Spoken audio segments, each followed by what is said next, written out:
You don't save for retirement, you plan for retirement. The biggest threat to your wealth is not your asset going down, it's you spunking it. What are the best investment vehicles? If you want to speed it up, If I wanted to retire by age 35, what do I have to do? start working age 4. You got 31 years. Well, I reckon there's 7 steps. 7. Yeah. Step 1 is you've got to start as early as you can planning for your retirement. So obviously you can't start when you're 25 if someone's watching this at 35, but you start today. The sooner you start, and by the way, saving for your retirement is not how to retire. Let me just tell you that. But that if there's a stock phrase out there, it's save for your retirement. That's what the governments and central banks want you to do. Because the only source of income from the government is taxation, and you are the source of taxation. The only source of money from the banks are the savers and the depositors, which is you. So you are the only source of income to the bank and the government. Well, okay, they can borrow money, but then you pay it back. So you are still the only source of income. So in that regard, you don't save for retirement, you plan for retirement. And the way you plan for retirement is you start early and you work out what your number is. I would say the easiest way to calculate this is how much would you comfortably enjoy to live a good life a year? Then you've got to double it because you've got to assume that you're going to pay half in tax. And then you've got to work out what sum that is 6% of. So 30 grand is 60 grand after tax, and that is 6% of $1 million capital. So $1 million capital, net, super safe, super secure, could be achieved in Vanguard Life Strategy Accumulator, 100% equity fund. That's achievable. Now, let's say your target number is 6% of 5 million, which is 300 grand. So now your goal is to build 5 million capital as quickly as possible. Now, you could do that in 3 to 5 years, launching an information business and selling it for 7 or 8 million, paying the tax and being net with 5. So there's different ways to do it, but you set the number first. Now, some people say, oh, well, 6% return, that's really low. It is at the moment. But, you know, Trump's tariff showed the market can tank pretty fucking quick over fucking night. So safe and consistent over the long term is 6. So how does the vehicle work? Am I then selling 6% of my portfolio off every year? No, you're living off the income. So when you look at investing in a fund or in a stock, you've got the option of, it'll say ACC on it, which means accumulation. And what that means is when a dividend is drawn and you get paid out, essentially the percentage of the dividend according to your stock holding, that would be paid to you. But accumulation means it just automatically gets reinvested. So essentially it's a way for you to grow your capital pot. And the goal is to grow the capital pot. And then you get to a day where you change accumulation to income and you start drawing the income.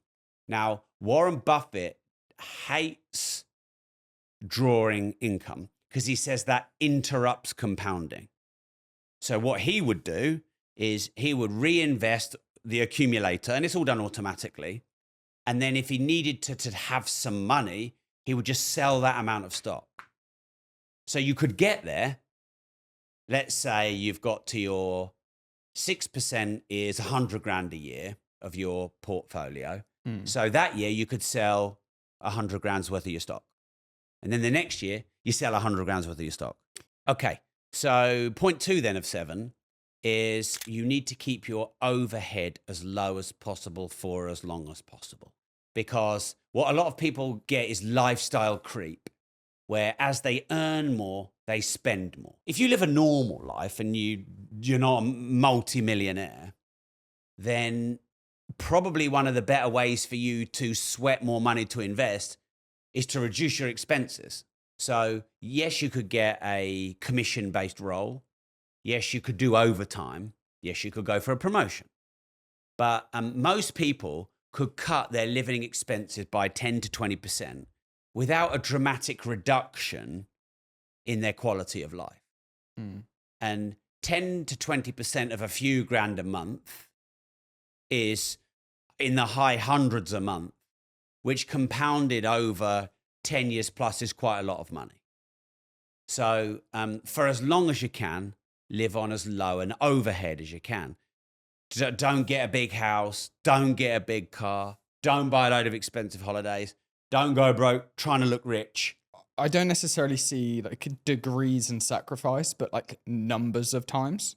So if you said to me like, Kane, like you really have to save some money, you can't go out for coffee, and like every single day I'm like, fuck, I want a coffee. Why can't I have one? That is more sort of psychological pain than if you go, you need to live in a smaller house or you have to have a cheaper car. Yeah.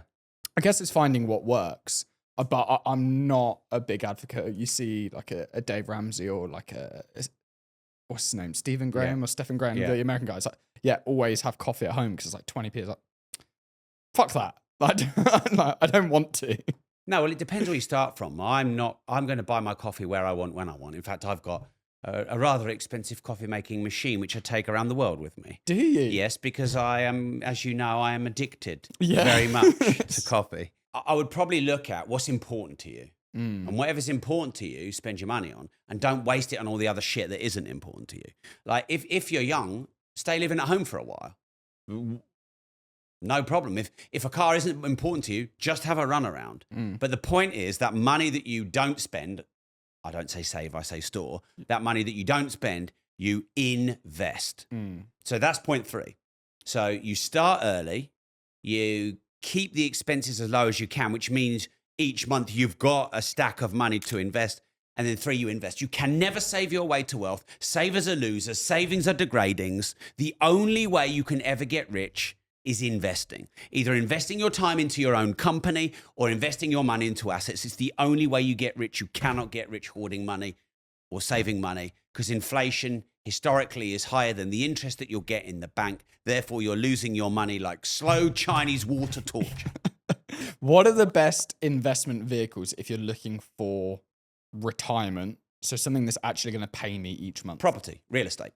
So if you imagine a triangle, and at the top it has the letter I, the bottom left it's the letter C, the bottom right is the letter E. At the top is income, bottom left is capital, and then bottom right is equity. All assets will have one or more I, C, or E. Property has all 3. Real estate has all 3. Gold, you buy it at its fixed capital price. So there's C. But you don't get income from gold. You just get capital. Now, if the capital goes up, you can then sell it, but then you don't have the asset anymore. Capital is the physical value of it. So when you buy Bitcoin, there is no income from Bitcoin. You don't get paid a daily, weekly, monthly dividend. There's just capital. You cannot buy gold from anything under spot price, really, unless you take a massive risk or you buy a massive load of bulk. If you got 5% of the retail price of gold, you're doing well. You cannot buy Bitcoin under its actual price today. So there is no equity. So that's the E. The E is equity. When I was buying Rolex Daytonas from bankers who were going bust in 2008, the Rolexes might have been worth 6.5 and I was buying them for 5. So there was some equity in there. Bought them for 5, they're worth 6.5. I can buy a property 20, 25%, sometimes more, under its valuation price. So there's 20 to 25% equity. You can't buy stocks under their today price, but you can buy them under what you think their long-term value is. Warren Buffett calls it value investing. So real estate has capital because you've owned the physical asset, it goes up. But it also has equity because you can buy it cheaper. Gold has capital, no equity, maybe a 2 or 3%. Watches really have capital, a tiny bit of equity if you buy them well and you know them well. Stock market has income because stock market gets dividend income. So stock market has capital and income, but no real equity. But property, real estate has income from the rent, capital from the value going up, and equity because you bought it well or you added value. Now, the only other asset I know that has income, capital, and equity, my magical third-eyed triad, is a business, if it's run well. So a business has income because you can pay a salary or a dividend or a drawing. It has capital in the sense that that business is worth something, you can sell it one day. And it has equity because you started with nothing and you made it worth $1 million, 2 million, 5 million. So that's the capital is also the equity. And of course, you can sell shares and release your shares, which is essentially equity. Because there's two ways to raise money for property. They call it debt. Sorry, for business, they call it debt or equity. If I sell 30% to you, you pay me for equity in my company, and I've sold equity. So real estate and business have all three ICE. Most others have one or two. That's my little formula. Silver has crashed. It's back to its price in 1974, and I'm going to buy more. And if you'd like to learn how to invest and build multiple streams of recurring income, I recommend you join Money.School. Money.School is my global financial education platform to help as many people on this planet get better financial knowledge. For less than 4 Starbucks coffees a month, there are hundreds of hours of courses, resources, and masterclasses going back a decade to teach you how to make, manage, and multiply money and gain financial freedom. So join thousands of other money and freedom seekers on the link money.school and start today your journey to financial freedom and more money. Number 4 then, I've just kind of mentioned it, is you reinvest what you make, because that's how you speed up compounding. So if you just invest and then draw the profit, and then invest and then draw the profit, the growth will be significantly slower than if you reinvest the dividends, the drawings, because essentially your capital pot will grow, and the more your capital pot grows, the more your capital pot grows, and the bigger your capital pot, the more your income stream, because the more shares of something you can own, the more assets you own. So anything you invest, if you're looking for early retirement, you don't touch, and you don't even draw the income. You just keep pumping it back. Another great thing about investing is you protect your money from yourself spending it. That's why I work so much. Yeah, well, that's it, because you haven't got time to spend the money. I get bored. Yeah, because often the biggest threat to your wealth is not your asset going down. It's you spunking it. Yeah. You wasting it. You chasing get rich quick. You getting a bit excited. So, I mean, yeah, working hard means you don't have much time to spend it. Reinvesting it means you're protecting it from yourself. Number 5 is you can speed it up by partnering with someone or using other people's money. So I have a property in Peterborough City Centre, which was the old City Club, which was an old private members club that we developed into 42 units. And that was fully funded by a partner. And he gets half and we get half. And at that time, we needed to raise the money because we didn't have it liquid ourselves.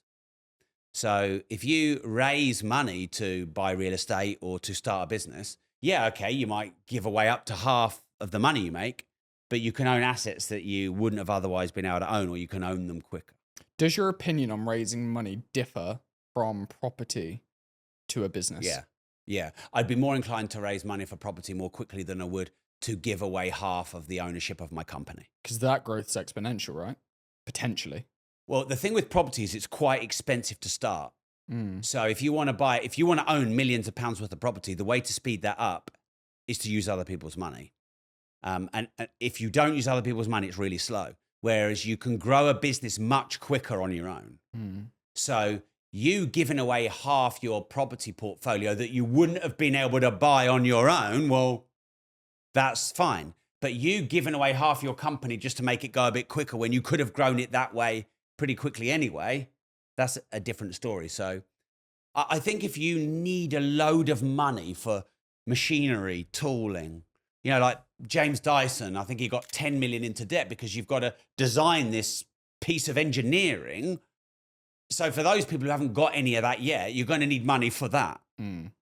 But I probably wouldn't be looking to raise money for marketing. And if you're an information business or you're a content creator, just go fucking sell some of your stuff. So number 6 is make sure that what you do, you can increase your upside in revenue.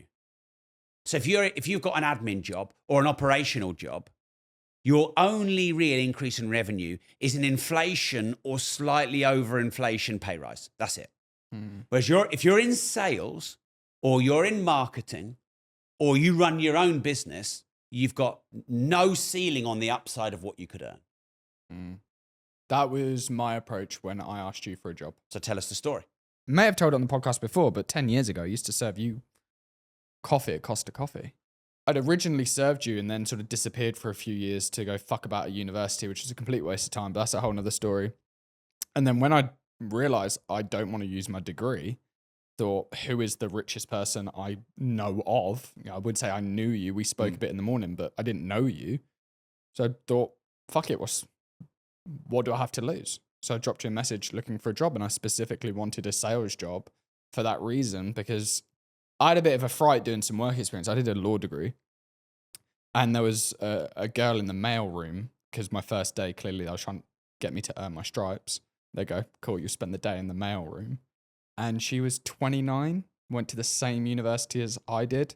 I would have said probably objectively more intelligent, at least academically. I was like, I'm not going to be in the mail room in fucking 8-9 years, earning minimum wage. And then even when you went through to the other departments, people were earning okay money, but doing the same contract stamp over and over and over again. Yeah. I thought there's no way to really get rich if you're just being paid for your hands rather than your outcome. Because, well, with sales, it's the best profession in the world. Yeah. I can be a complete idiot with no qualifications, but if I'm good at taking money from other people, I get a percentage of it. Fucking amazing. Yeah. So that was always my goal, is sales, live off of base salary. Any big expenditure's great, you've got commission there, but that's the money to actually start investing with. And out very well. Here you are in Dubai living the dream. Something like that. Yes. Make sure you're in a job where there is no ceiling on the upside. And that's usually in sales or marketing, or any job where you can drive revenue up, i.e. not administrative, clerical, operational. Those, you got no drive on the revenue. So you either start your own business or you get into sales, marketing, that kind of vocation. And then work some overtime and go and ask for the most expensive product you can sell. I've got some friends out here, they're selling £400,000 hi-fis. So even if their commission is just 10%, they're going to get 40 grand a sale. How many of them do they need to do a year? Not many. So that's stage 6, because obviously then you can lump big lumps of money into your investment. And then stage 7 is you've got to adjust your numbers over time with inflation. Okay. So I think you did some grok research, but I think you said in 20 years, the value of money has halved. Yeah. Well, it went down 32% in 5 years after lockdown. After lockdown, just in that 5-year period, your money is worth 1/3 less, which means you need to factor that in when you're thinking about what's the capital lump. And I always like to overestimate the downside, underestimate the upside. So then I'm pleasantly surprised. And based on that, I would probably say that most people who've got 20 years plus left in their life should probably be targeting a capital asset base of £10 million. And then on a net 5%, because if we can go on 8% gross, you can probably net at 5%. That's 500 grand a year. Now, even if that didn't, 500 grand a year now will be 250 grand a year in 35, 40 years, whatever, maybe less actually, with inflation, but it's still probably a lot of money. And by the time you get to 10 million, you're probably going to think, oh, well, I'll just keep nudging it up a bit. But at least then you have a choice. Now, probably the quickest way to do it would be in building a business, but that's the highest risk because the statistics of businesses going bust within the first year and then the next 3 and then the next 3 and then the next 10, it's like almost like a 90% drop-off rate each time. So, but what I like about a business is I'm in control. And I will not quit until I'm making money. And if this business is not going to work, I've got the ability to adapt, be agile, pivot is the big word, and move into another industry. You've moved you're still in podcasting, but you've also evolved into sponsorship. And I was in property investing and then I evolved into property training. Then I evolved into business training and then I evolved into content and podcasting. And now I'm sort of evolving into more global recurring revenue with money.school. So they're doing similar things, but you just allow yourself to be like water instead of being rigid. And at some point on that journey, here's the thing. Let's say your goal is, right, I've listened to this, Rob, Kane. I'm happy. I'm going to put all my disposable income into the stock market, and I'm going to start my business. And then anytime I make lumps, I'm going to buy a property. And my goal in 10 years is to hit 10 million net capital base. 3 or 4 years in there, or at some point along your journey, you're going to get a big opportunity. It's going to come. You're going to get a crash and you're going to be able to buy cheap property, or a business opportunity is going to come and you're going to like, holy shit, AI in. So on that 10 years, you're going to have a couple of points at least where you can really speed it up. There you go. Job done. How to retire by age 35 or 45 or 55 or 65, i.e. in 10 years or less, in 7 simple steps.